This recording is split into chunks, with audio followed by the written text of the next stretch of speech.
Livro 3.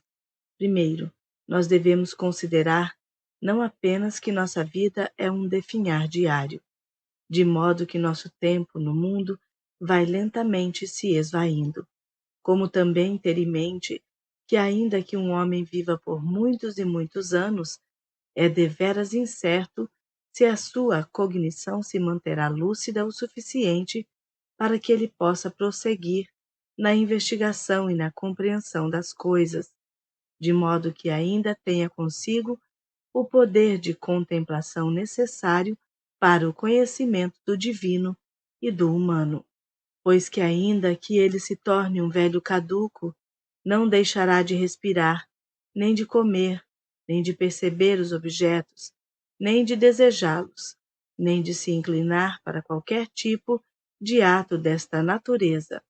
No entanto, o poder de fazer uso de nossas virtudes, de cumprir com o nosso dever, de nos afastar das afetações dos sentidos e até mesmo de considerar se já não é hora de deixarmos esta vida. Isto é, qualquer coisa que dependa de uma razão disciplinada, tudo isto já terá se extinguido. Assim sendo, devemos aproveitar todo o nosso tempo presente, não somente porque a cada dia nos aproximamos da morte, como pelo fato de que a nossa capacidade de conceber e bem compreender as coisas tenderá a cessar ainda antes da sua chegada. Segundo, nós também devemos observar que até mesmo as coisas que se seguem às coisas que são produzidas de acordo com a natureza possuem igualmente algo de agradável e atrativo. Por exemplo, quando o pão é assado, algumas rachaduras abrem-se em sua superfície, e tais rachaduras, que de certo modo prejudicam a simetria da arte do padeiro, são igualmente belas ao seu jeito, e de modo peculiar excitam ainda mais o nosso apetite pelo pão. Da mesma forma, ocorre com os figos, que se abrem quando estão bem maduros. Já as azeitonas, que passaram do ponto e já estão prestes a apodrecer, ainda assim ganham um sabor especial. Lembremos também das espigas de milho se curvando ao chão, das sobrancelhas de um leão, da baba que escorre da boca de um javali selvagem e tantas outras coisas que, teoricamente, se encontram longe de serem belas, mas que, por serem fruto da ação da natureza, se revestem de uma beleza peculiar que agrada e pacifica a mente.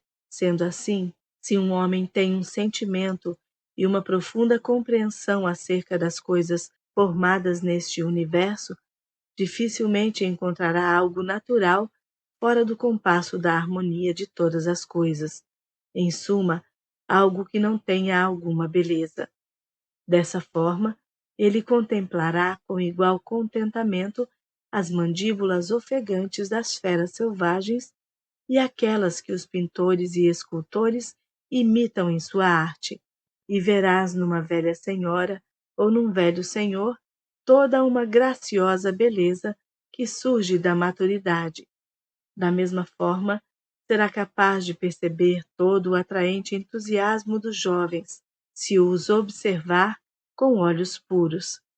E assim, muitas oportunidades para se contemplar a beleza surgirão, certamente não perceptíveis por todos os homens, mas somente para aquele que se tornou verdadeiramente íntimo da natureza e de suas obras.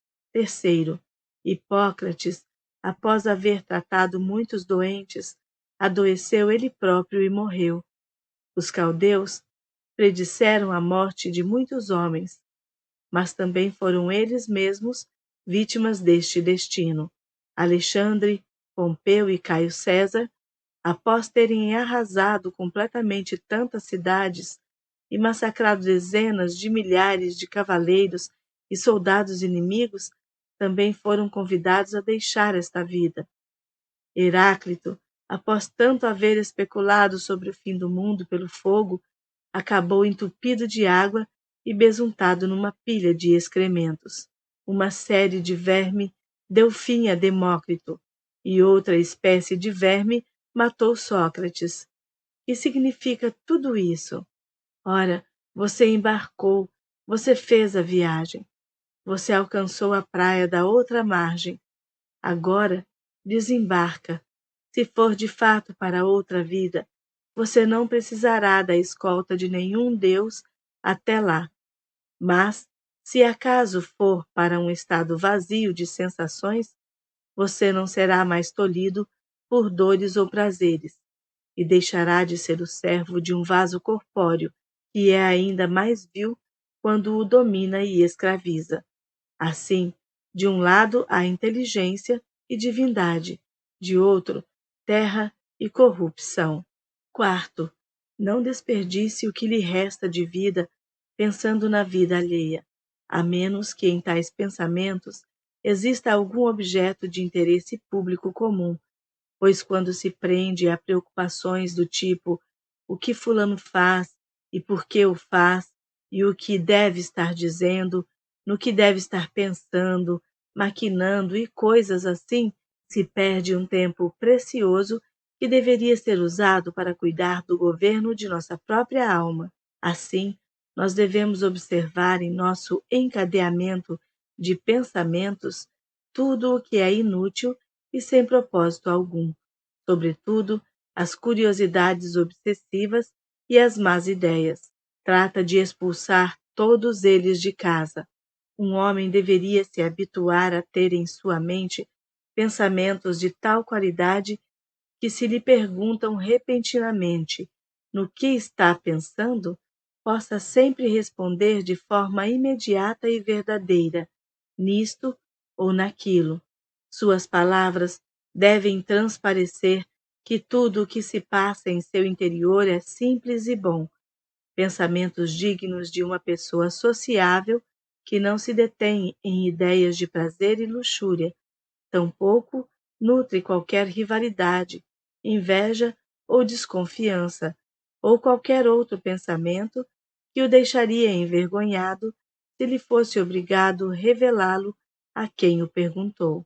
Pois um homem que assim vive e não mais posterga estar entre os melhores é como um ministro ou sacerdote dos deuses, também se valendo da divindade plantada em seu coração, para se tornar incorruptível pelo prazer, intocado por qualquer sofrimento, insensível aos insultos e a toda maldade, um guerreiro na mais nobre das batalhas, alguém que não pode mais ser suplantado por nenhuma paixão e aceita de toda a sua alma tudo o que ocorre e tudo o que lhe cabe como porção do destino, e que só raramente, levado por qualquer necessidade ou pelo interesse público, detém sua mente no que os outros dizem, ou fazem, ou pensam, pois é só do que pertence a si mesmo que consiste o foco de seu pensamento e a atividade,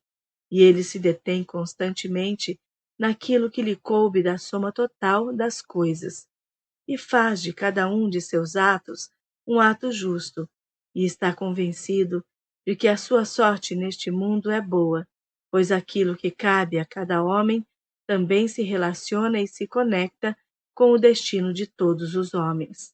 E ele também se lembra de que todo ser racional é seu parente, e que ter afeição por todos os homens é algo natural, e que um homem não deveria se deter na opinião de qualquer um, mas somente na daqueles homens que confessadamente vivem de acordo com a natureza.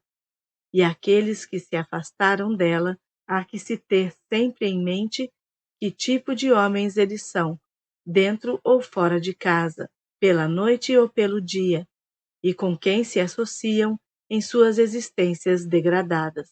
Assim sendo, ele não dá valor algum aos elogios vindo de tais homens, pois que os seus elogios não poderiam ser sinceros, nem mesmo quando endereçados a si mesmos.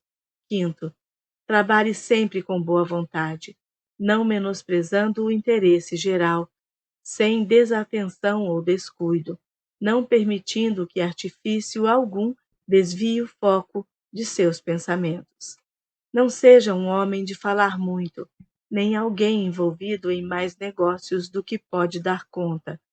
E mais, permita que a divindade em seu interior seja a guardiã de um ser maduro e viril, engajado na política, um romano, um imperador que tomou o seu posto após receber o sinal da vida e que se encontrava preparado para tal posição, não tendo sido necessário nenhum juramento, tampouco a testemunha de outros homens. Seja também alegre e sereno, e não busque a tranquilidade nos outros. Um homem deve se manter ereto, apoiado em si mesmo, e não se valer dos demais como muleta. Sexto, se acaso achar nesta vida humana qualquer coisa melhor do que a justiça, a verdade, a temperança, a força moral, ou ainda, numa palavra, algo melhor do que a satisfação da própria mente com as coisas que a permitem seguir a razão e aceitar de bom grado a parte que lhe cabe cumprir, ora, se encontrar qualquer coisa melhor que isto, abraça-a com toda a sua alma e deleite-se neste bem supremo. No entanto, se não encontrar nada que lhe pareça melhor do que a divindade plantada em seu peito, que já sujeitou a todos os seus apetites e examinou cuidadosamente todas as suas impressões, e que, como disse Sócrates, se libertou das seduções dos sentidos, se submeteu aos deuses e ama a humanidade, ora, se não achou neste mundo nada superior a isto, não dê atenção para nada mais, pois se alguma vez já percebeu tal divindade em si mesmo e inclinou-se em sua direção, sabe que não há nada mais belo e benévolo do que isto que já é seu e sempre será seu, pois não me parece certo que qualquer outra coisa, como os louvores da multidão, o poder e a fama, ou os prazeres da luxúria, possam sequer competir com esta outra coisa tão bela e tão boa, segundo nos diz a razão. Ora, ainda que todas estas coisas inicialmente pareçam ser um grande bem, logo nos dominam e nos arrastam de modo que perdemos o controle de nossa própria vida. Assim, você deve simplesmente escolher livremente o que é melhor e agarrar-se a ele enquanto é tempo. Mas o que é melhor é aquilo que é útil. Bem, se lhe for útil enquanto ser racional, então o mantenha consigo. No entanto, se lhe for útil somente enquanto um animal, admita-o sem arrogância, mas tome muito cuidado para que a sua conclusão seja racional e precisa. Sétimo, jamais dê tanto valor a uma coisa que possa ser levado a transgredir sua fé, a perder a sua honra, a odiar qualquer homem, a suspeitar e amaldiçoar, a agir com hipocrisia, a desejar qualquer objeto que precise da proteção de muros e véus, pois aquele que coloca a sua preferência na sua própria razão e no seu próprio daimon, que cultua em si mesmo acima de todas as coisas, não tomará parte em tragédias, não viverá em lamentação, não terá necessidade nem da reclusão, nem da multidão, mas viverá como o imperador de si mesmo, sem perseguir, nem temer o dia de sua morte, pois que já não o perturba o fato de permanecer por um tempo maior ou menor nesta vida. Ainda que fosse chamado a partir dela neste momento, seguiria prontamente em sua jornada, como se ela fosse qualquer outra viagem. Toma cuidado para que isto seja verdade em toda a sua vida, de modo que seus pensamentos jamais se desviem do que é pertinente a um ser racional e membro da civilização. Oitavo, na mente daquele que se dedicou à castidade e à pureza mental, você não encontrará corrupção, impureza, nem secreções de ferimentos abertos, nem na sua vida incompleta, quando o destino o leva embora, como se poderia dizer de um ator que deixa o palco antes de terminar seu papel. Além disso, nele não haverá nenhuma inclinação à bajulação, nenhuma afetação das paixões, nenhuma dependência das coisas externas, tampouco algum ato que precise ser desculpado ou alguma culpa que precise ser ocultada. Nono, a sua faculdade de julgamento deve ser exercitada e aguçada constantemente. Tal faculdade exige que em sua alma não exista nenhuma opinião inconsistente com a natureza e a constituição de um ser racional. E tal faculdade, quando bem executada, o liberta das rotulagens apressadas, o torna amigo da humanidade e submisso aos deuses. 10º, jogue fora da mente todas as demais coisas e se preocupe apenas com as essenciais, que são poucas. Além disso, tenha em mente que cada homem vive apenas neste momento presente, que é como um ponto indivisível.